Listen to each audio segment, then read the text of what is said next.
반갑습니다. HPS 사후 여러분. 2025년 10대 중점 추진 사항 중 위험 요인 파악과 이를 제거함으로써 현장 안전 강화에 대한 활동을 말씀드리겠습니다.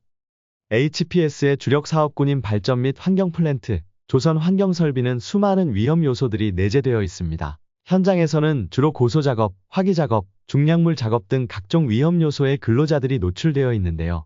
현장 소장님을 비롯해 관리 감독자, 안전관리자 그리고 근로자들은 끊임없이 위험 요소 발굴의 노력과 그에 대한 조치가 필요합니다. 2022년부터 시행된 중대재해처벌법은 단순 현장만의 노력뿐 아니라 사업주 및 경영 책임자 등의 책임들 명문화하여 적극적인 참여의 일환으로 안전보건에 대한 예산과 인력을 편성하게끔 하였습니다. 현재 진행 중인 국내 현장은 월 1회 이상 경영 책임자 점검이 이루어지고 있으며 단순 유해 위험 요인 지적뿐 아니라 발생 원인에 대한 근본적인 해결책을 심도 있게 분석하고 있습니다. 현장에서 발견된 위험 요인은 기본적으로 즉시 제거가 되어야 하는 게 원칙이며 대단위 공사 같은 경우 별도 안전시설팀을 배치하여 전담으로 안전보건 시설물을 설치하기도 합니다. 앞서 말씀드린 것처럼 안전관리는 특정 인원만의 고유 업무가 아니라 본사 및 현장 관리자부터 근로자까지 모든 인원의 안전보건에 대한 관심과 활동이 중요합니다. 지난 4월 29일에 울산 LNG CCS 현장에서는 준공식이 열렸습니다. 강재화 사업대표께서는 성공적인 준공과 무사고 현장의 공로로 감사패를 수여받으셨습니다. 이날은 울산광역시 부시장 및 동서발전 관계자 등 여러 귀빈들이 참석하였으며 당사가 설치한 설비를 둘러보며 각 설비에 대한 기능과 점검을 실시하였습니다. 울산 LNG CCS 현장은 시운전 및 일부 수정 작업에 대한 최종 마무리 작업이 일부 남아 당사 인력들이 현장 철수하는 날까지 지속적인 HSE 지원이 이루어질 수 있도록 사업대표님께서는 당사 임직원들에게 당부의 말씀을 남기셨습니다. 지난 5월 23일 HLB 현장을 대상으로 HSE 경영 책임자 합동점검을 실시하였습니다. 점검 항목들은 4월에 실시한 HSE 경영 책임자 합동점검 시 지적되었던 유해 위험 요소들에 대한 개선 조치 현황, 그리고 공정이 진행됨에 따라 발생된 추가 유해 위험 요소 발굴에 목적을 두었습니다. 이날 총 지적사항은 19건이었으며 행정 관련 2건, 현장 지적 사항 17건이 각각 발견되었습니다. 현장 내 주요 유해 위험 요소는 추락, 낙하, 전도 등의 위험 등이 주를 이루었으며 언급된 유해 위험 요소로 인한 근로자 재해 시 중대재해로 발생될 우려가 크기에 각 공정별 관리 감독자들께서는 사전 및 사후 조치 관리에 관심을 가져야 할 것 같습니다. 아울러 점검 종료 후 당사 관리 인력들과 면담을 진행하였으며 HLB 현장 내 고충과 애로사항들에 대한 의견 청취를 진행하였습니다.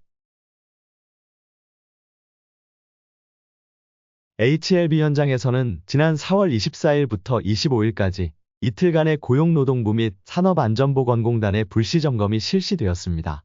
주요 점검사항은 산업안전보건관리비의 목적의 사용 여부 확인 및 기타 법정 서류 등의 행정사항, 현장 내 위험 요소 확인 및 안전시설물 설치 상태에 대한 점검이 이루어졌습니다. 현장 내 지적사항은 총 6건이 발생하였습니다. 주요 지적사항은 강관비계 간격 미준수, 와이어로프 매듭 체결 방법 미흡, 유해 위험 물질 현장 방치, 미사용 이동사다리 현장 방치 등이 있었습니다.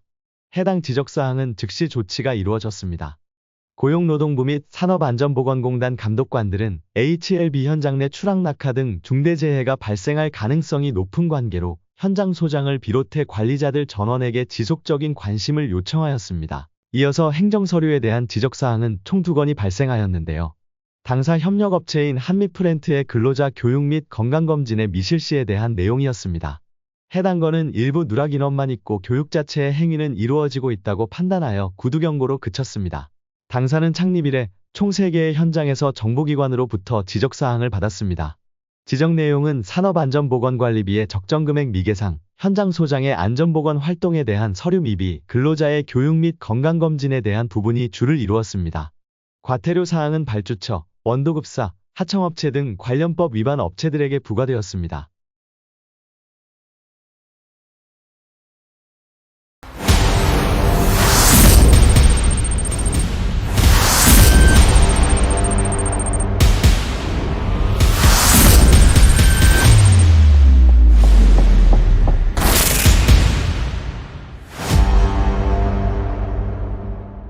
흔히 물폭탄이 터졌다, 하늘에 구멍이 뚫렸다고 하죠. 집중호우는 1시간에 30mm 이상, 짧은 시간에 많은 양의 강한 비가 집중해 내리는 것을 말합니다. 우리나라는 주로 7월에서 9월 사이에 자주 나타나는데요. 지구온난화로 인해 형성된 지표면의 열기와 서해상의 따뜻하고 습한 공기가 만나 대기 중 수증기의 양이 늘어나고 이게 북쪽에서 내려온 차가운 공기와 충돌하면서 비구름이 만들어져 마치 양동이로 퍼붓듯 쏟아진다고 합니다. 그래서 집이 잠기고 하천이 넘치고 건물이 무너지고 산사태까지 동시다발적으로 일어나면서 인명피해는 물론 천문학적인 재산 피해까지 낳게 되는데요. 물론 천재지변이라지만 어떻게 대비하느냐에 따라 집중호우로 인한 피해는 최소화할 수 있습니다.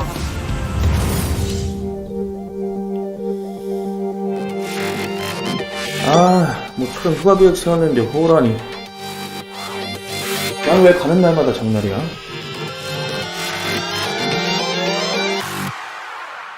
아니죠. 여름엔 언제든 집중호우가 올 수 있다고 생각해야죠. 호우 예보가 발령되면 먼저 거주 지역에 영향을 주는 시기를 미리 파악해 외출을 자제합니다. 여기서 확인하면 되겠네. 스마트폰에 재난안전정보 포털 앱인 안전디딤돌을 설치하면 실시간으로 재난안전정보를 받아볼 수 있습니다. 네, 엄마. 가족과 떨어져 있을 상황에 대비해 연락 방법을 공유하고 대피할 장소도 확인해 둡니다.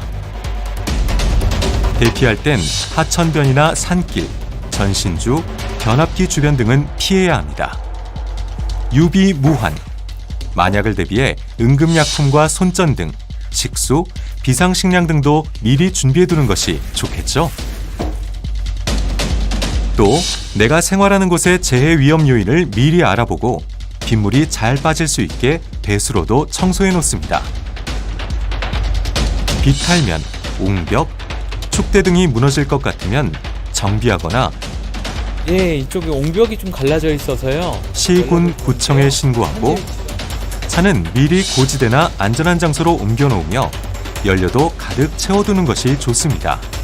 또 홍수 예상 시 전기 차단기를 내리고 가스 밸브를 잠급니다.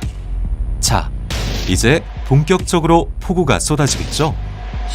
그럼 외출을 삼가하고 밖에 있다면 지하차도, 보도 등 저지대를 벗어나 안전지대로 대피합니다.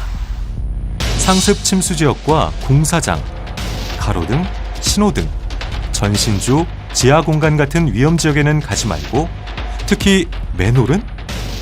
뉴스에서 보셨잖아요. 빗물이 솟구쳐서 무거운 맨홀 뚜껑을 들어올리는 모습. 언제든 흉기로 변할 수 있으니까 맨홀 가까이엔 가지 말아야 합니다. 또 침수된 도로나 다리는 순식간에 불어난 물에 휩쓸릴 수 있기 때문에 절대 건너지 말아야 하며 계곡 같은 곳에 있다면 즉시 대피합니다. 호우가 다 지나갔는데 집이 침수되었다? 그럼 바로 들어가지 말고 붕괴 가능성을 반드시 점검해야 합니다. 또 물에 잠긴 집안은 가스가 차 있을 수 있으니까 꼭 환기시킨 뒤 들어갑니다.